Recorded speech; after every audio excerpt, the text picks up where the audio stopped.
বিশ্ব মশলার বাজারে এক চেটিয়া দাপট দেখাতো ভারত, কিন্তু সম্প্রতি ভারতীয় দুইটি কোম্পানির মশলায় মানবদেহের জন্য ক্ষতিকর উপাদান পাওয়া যায়। এরপরে ভারতীয় মশলা নিয়ে বিশ্বজুড়ে উদ্বেগ ছড়িয়ে পড়ে।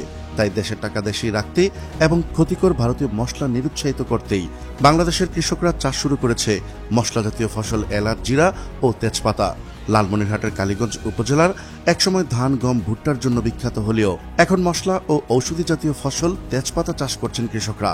এতে ভারত থেকে আমদানি না করেই কিভাবেই বা লালমনিরহাটের তেজপাতায় চলবে গোটা দেশ, তা জানাবো আমাদের সহকর্মী মোহাম্মদ রইসুল সরকার রোমনের ভিডিও চিত্রে। চলুন শুরু করা যাক। জানা যায়, লালমনিরহাট জেলার কালীগঞ্জ উপজেলার গোরল ইউনিয়নের লোহাকুচি এলাকার দুলালী গ্রাম। এই গ্রামের কৃষক অবসরপ্রাপ্ত সেনা সার্জেন্ট মোহাম্মদ ইউনুস আলী গত 15 বছর আগে তেজপাতা চাষ শুরু করেন।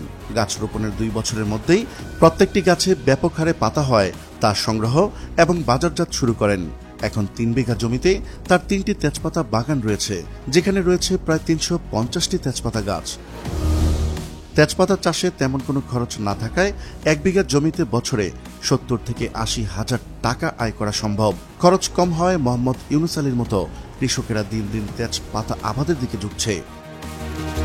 আমি বাংলাদেশ সেনাবাহিনীতে কোর অফ ইঞ্জিনিয়ার্সে চাকরি করতাম। আমি সার্জেন্ট হিসাবে 2016 সালে অবসর আসি। অবসর আসার পূর্বেই আমি এই বাগানগুলোকে করেছি। এই বাগান থেকে আমি এখন যথেষ্ট পরিমাণে অবসরে এসে সুফল পাচ্ছি। বাগানগুলো পরিচর্যা করে এখান থেকে আমি বৎসরে প্রায় 1 লক্ষ টাকা বর্তমানে পাচ্ছি, ভবিষ্যতে আরও পাবো বলে আশা রাখি।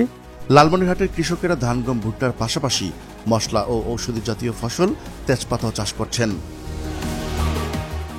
অন্যান্য ফসলের তুলনায় তেজপাতা চাষে 3 গুণ লাভ করছেন চাষিরা। এটি একবার রোপণ করলে অন্য ফসলের মতো তেমন আর খরচ হয় না। তবে কিছু কিছু পাইকাররা মাঠ থেকেও তেজপাতা ক্রয় করে নিয়ে যান সারা দেশে। আমরা সাধারণত তেজপাতা কিনে আনি বাগান থেকে, কাঁচাটা কিনি না, ওরা বাগান থেকে কেটে রোদে শুকাইতে দেয়, ওইখানে আমরা ধারাবাহ কিনে আনি। লালমনিরহাটের বিভিন্ন অঞ্চলে তেজপাতা বাগান আছে, সেখানে তেজপাতা উৎপাদিত হয়। এটি ব্যবসায়ীরা না জানায় উৎপাদিত তেজপাতা বাজারজাত করতে বেশ সমস্যা হচ্ছে এই অঞ্চলের কৃষকদের। এই ব্যাপারে সরকারি কৃষি বিভাগের সহায়তা পাওয়া গেলে তেজপাতা বাজারজাত করা সহজ হবে। বাজারজাত সহজ ও দাম ভালো পাওয়া গেলে ভবিষ্যতে এই উপজেলায় ব্যাপক হারে তেজপাতা বাগান গড়ে উঠবে। কৃষি বিভাগ জানায়, মশলা ও ঔষধি গুণের সমাহার তেজপাতা চাষে ব্যাপক সম্ভাবনা রয়েছে। চারা রোপণের 2 থেকে 2.5 বছরের মধ্যে তেজপাতা সংগ্রহ করা যায়, আর বছরে সংগ্রহ করা যায় 2 থেকে 3 বার। বর্তমানে বাজারে 1 কেজি কাঁচা তেজপাতা 110 থেকে 120 টাকা কেজি দরে বিক্রি হচ্ছে। মাঠ পর্যায়ে আমাদের উপসহকারী কৃষি কর্মকর্তাগণও প্রয়োজনীয় পরামর্শ প্রদান করছে। বিশেষ করে আমাদের লালমনিরহাটে এর ধারাবাহিকতায় আমাদের এলাকায় এখানে 3টি বাগান আছে, তেজপাতা বাগান। ব্যাপক আর্থিকভাবে লাভবান হচ্ছেন, যা দেখে এলাকার আশেপাশে অনেকেই উদ্বুদ্ধ হচ্ছে, তৈরি করার জন্য প্রস্তুতি নিচ্ছে, অনেকেই তৈরি করে ফেলেছে।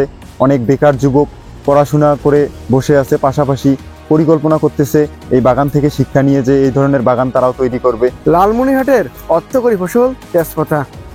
এই তেজপাতা নিয়ে সঠিক তথ্য উপস্থাপন করার চেষ্টা করেছি আমি রইসুল সরকার রোমন, বায়োস্কোপ এন্টারটেইনমেন্ট, লালমনিরহাট।